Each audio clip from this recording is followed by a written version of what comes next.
skipper's done it. Beautiful chapter it is for the Bombers.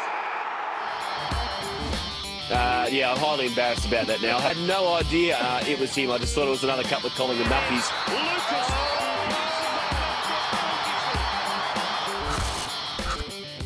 Hello Bomber fans, welcome to the Friday footy panel ahead of no doubt the biggest home and away game of the season on Tuesday, the annual Anzac Day clash against the Magpies. And Scotty, we've got some new digs here at the Colonial Brewing Company in Bertie Street, Port Melbourne. Great to have them on board. Are you a beer drinker? What's your I am indeed. choice? I like my beer, I like my red wine and my white wine, so I don't mind any of them. But the beer here certainly looks very, very good, Jules, so it won't be long before we'll have to try it out and sample some of what's on offer. Absolutely. Now, of course, Anzac Day must bring back special memories for you. You played in plenty and played your first game on Anzac. Yeah, I did. I debuted back in '96, and it was interesting. It was a huge honour and privilege, a dream, something you always dreamt of. Then to play it on Anzac Day as your first game was just incredible. And Sheeds was always big on playing. Several of my teammates debuted on Anzac Day over the next couple of years and previous. So he was big on putting you into the fire and seeing how you coped, because he had that view that Essendon were all about playing in big games and winning finals. So the sooner he could learn whether he felt you were up to it or not, the better. So hence it was a big game to start off with, and one I'll always remember. Now, John Worsfold's had a bit of a big week, really. Said the players hit the wall and caused a bit of talk, a bit of confusion.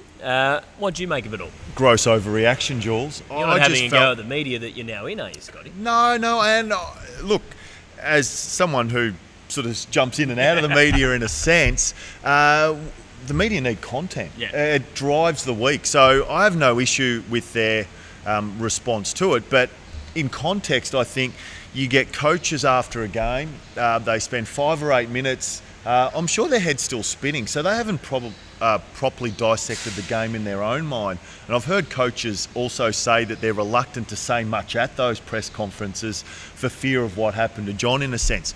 I just sense... to me, it was more a throwaway line. It was how he described the fact that some of them just were a bit fatigued and a bit off their performance. To take it literally that they've hit the wall at round 4, I don't think is the case, and I don't think John intended it to be used that way.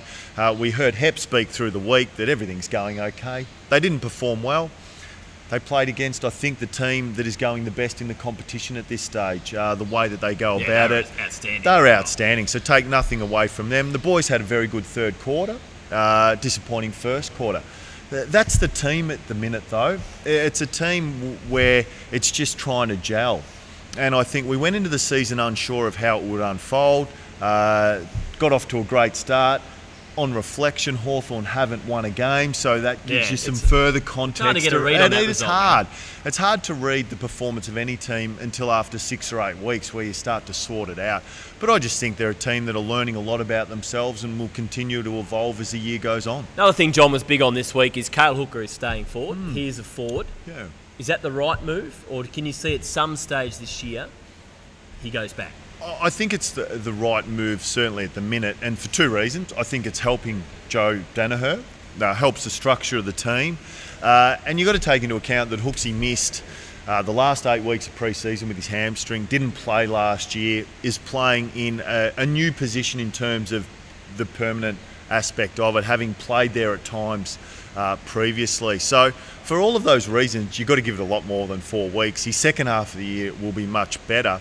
The only potential for that to change, is how I see it, is if they were to introduce Tom Bell-Chambers and look to play 2 ruckmen, and then you don't want to carry 3 talls in your forward line, because one of those ruckmen will have to spend time up forward. Yep. And on the back of that, they might look to rejig and go slightly smaller up forward. Hooker goes to the back line. Certainly the back line need some support.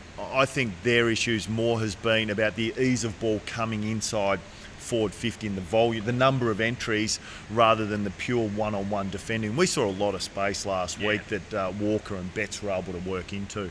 Now, just finally, on selection, 2 ones. Off the Twitter at Essendon FC, everyone wants Aaron Francis to play this week.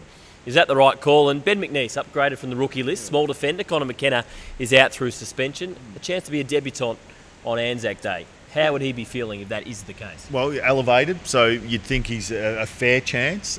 Certainly no guarantee. I think he would, certainly if he is to play, I think the small back is a position they've identified that they need more support for Bagley in that area. McKenna going out of the team. Marty Gleeson would be a chance to come back in. Francis also adds to the Bell Chambers discussion around how the forward line is set up, and if he was to come into that forward line, hooker may also be a consideration down the track. So a lot of decisions going forward, but Hang on. Scotty, it's a great answer, but in a great venue. I was on a roll. We don't even have to introduce our special guest, Scotty. It's a few beers. Let's get you show on the road, eh? Come on. Well, are you going to stay by for a chat, Sess, or are you just I'll dropping come off the in there. beers? No, I was going to have a couple, but I might as well have a chat while I'm here. So, so it's great. He's made it easy. Our special guest, as you can see, is the very popular ruckman, 2000 Premiership player Stephen Alessio. So stick with us, Bomber fans, on the Friday Footy panel. We'll chat to Sess very shortly.